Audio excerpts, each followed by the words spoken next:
그런 희망을 함께 나누기 위해서 왔다. 우리는 미사 때 강론을 하거든요. 그 집례를 하실 때 하시는데 그 강론이 굉장히 중요한 거거든요. 동포로서 당연한 것임에도 불구하고 보수 쪽에서는 어떻게든지 그거를 갖다가 약점을 잡으려고 하고 이러는 거랍니다. 어제 이제 프란치스코 교황님이 선정하셨어요. 프란치스코 교황님이 2014년에 한국을 오셨는데 그게 왜 그렇게 중요하냐면 그 해 8월 달에 우리나라에 오셨지만 그해 초에 교황님이 되신 거예요.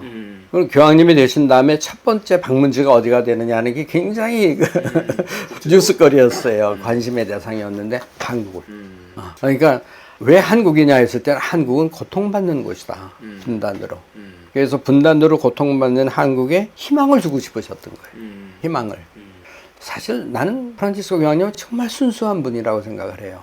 그 양반은 뭘 계산을 해서 이런 게 아니고 마음이 그렇게 간 거예요.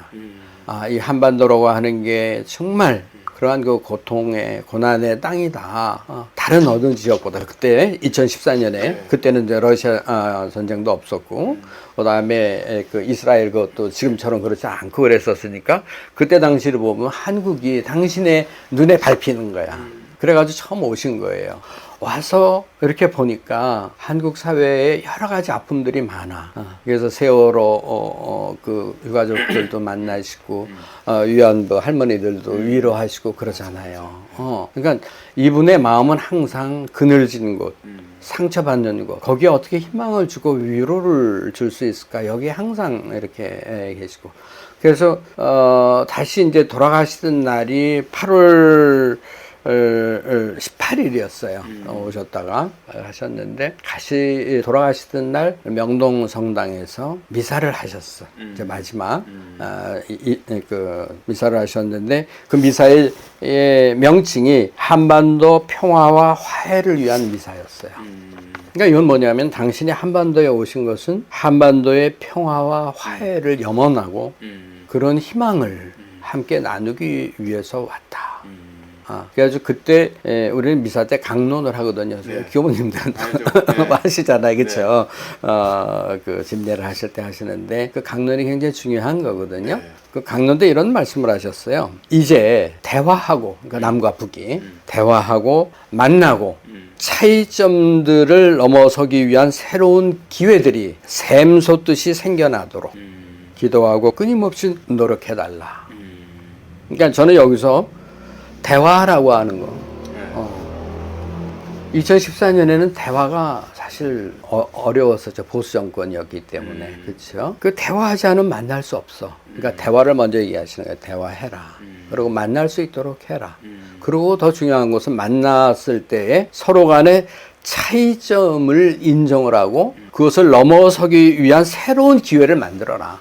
저는 굉장히 명쾌하게 짚으셨다고 난 느껴요.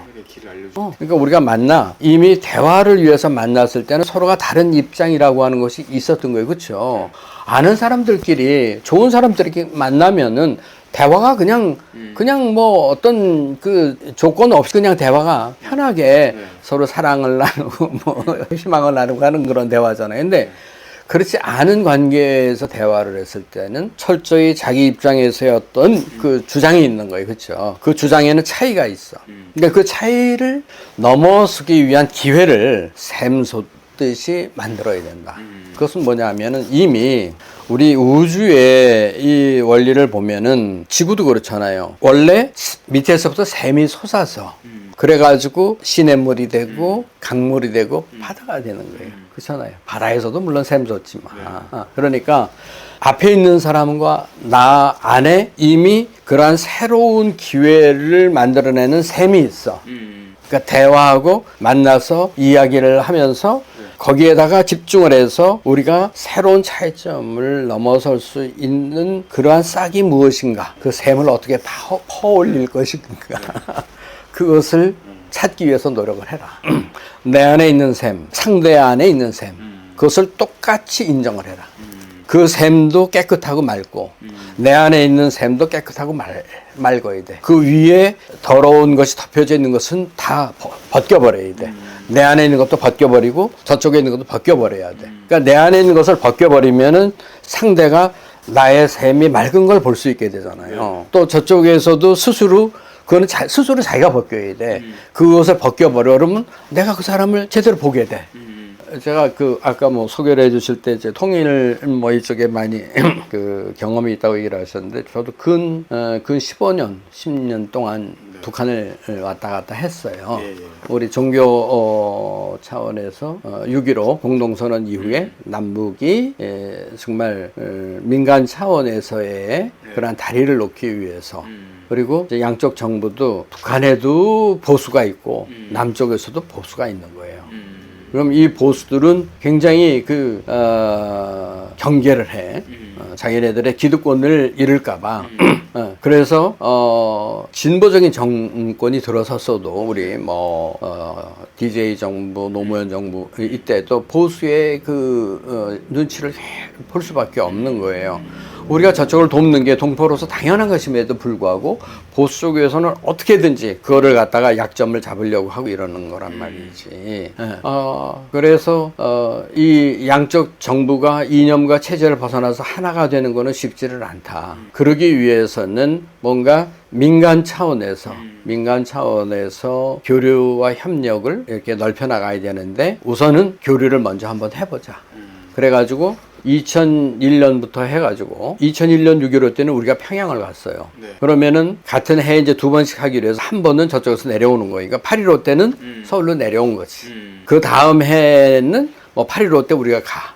그러면은 6.15 때 저 사람들이 내려오고, 그렇게 해가지고 그게 내가 봤을 때는 2007년까지 아마 계속됐을 거예요. 2001년부터 7년까지.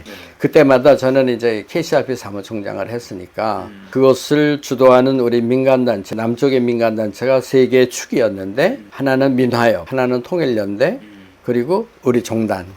했어요. 종단의 책임자로서, 이제 실무적인 책임자로서 이제 거기에 참여를 해서 그것을 준비하는 회의도 해야 되고, 그 다음에 끝난 다음에는 또 우리가 같이 평가도 해야 되고, 다음에 또 어떻게 하는 게 좋으냐, 그러면은 이것을 조금 더 다른 차원으로 이렇게 확대시키는 노력은 어떻게 할 수 있느냐, 이런 것을 계속 얘기를 했었던 거예요. 그러더라고, 내가 평양만 한 20번 이상 갔다 왔을 거예요. 회담을 위해서 금강산에서도 많이 했는데, 금강산에도 한 20번 이상 다녀오고, 개성이 가까우니까 또 개성에서도 많이 하고, 그러니까 개성, 금강산, 평양만 한 20번 이상씩 하면 그것만 해도 60번이 되잖아요. 그래서, 행사도 했지만, 그것을 준비하고, 사후 평가하고 하는 거를 위해서 얘기하는 회담을 하고 하면서 저쪽 사람들을 많이 만났었어요. 만나서 얘기하다 보면은, 그냥 이웃집 우리 친구고 다 그런 거예요.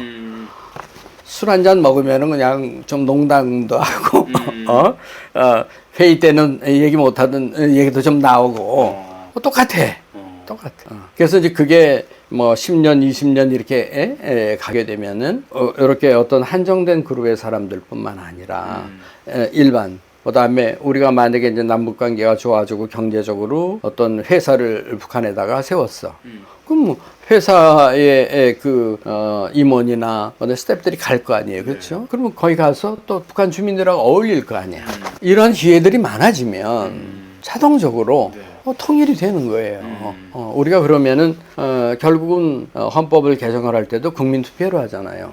그럼 대통령을 선거를 할 때도 국민투표예요. 국회의원 선거할 때도 국민투표예요. 그럼 투표권을 가지고 있는 국민들의 마음이 서로를 이해하고 존중하고 알 수 있는 그러한 형태로 남북이 다 그렇게 된다고 하면, 그럼 투표로 그냥 하나의 정부를 만들 수 있는 거 아니야. 그렇죠? 그러니까 사실 쉽게 얘기하면 굉장히 쉬운 문제인데, 어렵게 얘기하면 굉장히 어려운 문제가 되는 거예요. 그러니까 쉽게 얘기가 안 되니까 어려운 정치적인 일종의 그것도 이제 타협이죠. 타협 과정, 대화 과정을 거치다가 그게 한계에 도달하니까 폭발하는.